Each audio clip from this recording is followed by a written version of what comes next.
துருக்கியாக இருக்கலாம், ஈரானாக இருக்கலாம், இவர்களின் ஆயுதங்கள், மற்றது சீனாவின் ஆயுதங்கள். சீனாவை பொறுத்தவரையில் ட்ரோன்களை உற்பத்தி செய்வதில் சீனா உலகிலேயே மிக ஒரு முன்னணியான நாடாக இருக்கிறது. தொழில்நுட்பமும் அவ்வாறுதான்.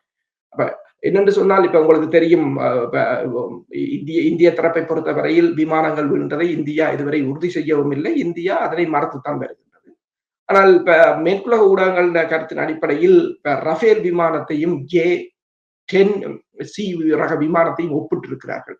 ரஃபேல் விமானத்தின் ரடார் கிட்டத்தட்ட 240 மைல் கிலோமீட்டருக்கு வேலை செய்யக்கூடியது.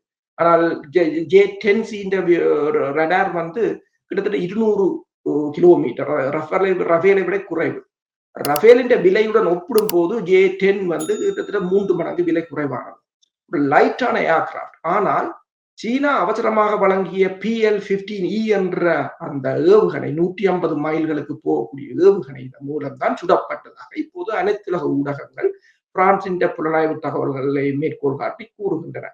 அவர்கள் கூறும்போது ஒன்றை கூறுகிறார்கள், இருதரப்பிலும் அந்த 6ஆம் தேதி இரவு 125 விமானங்கள் வானில் நின்றதாகவும். நீங்கள் அந்த காணொளிகளை பார்த்தாலும் தெரியும், ஒரே விமானத்தின் இரைச்சலாகத்தான் இருக்கின்றது. அப்ப இந்திய தரப்பில 70 விமானங்களும், பாகிஸ்தான் தரப்பில மிகுதி விமானங்கள் 125 விமானங்கள் நின்றதாகவும். இருதரப்பும் ஒருத்தர் போர்டரை ஒருவர் கிராஸ் பண்ணவில்லை.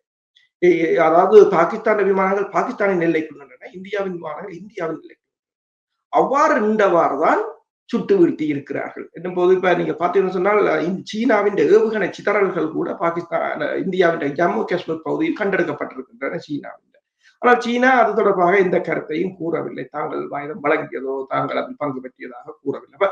இப்ப இதுல பாத்தீங்கன்னு சொன்னால் இருதரப்பும் மிக பல தகவல்களை மறைக்கிறார்கள். இப்ப ரஃபேல் விமானம் விழுந்தது உண்மை என்று சொன்னால், இந்தியா தொடர்ந்து பிரான்சிடம் வாங்க இருந்த ரஃபேல் விமானங்கள், கடற்படைக்கு வாங்க இருந்த ரஃபேல் விமானங்களின் கான்ட்ராக்டை கேன்சல் செய்ய வேண்டும் என்று கூறியிருக்கிறார்கள்.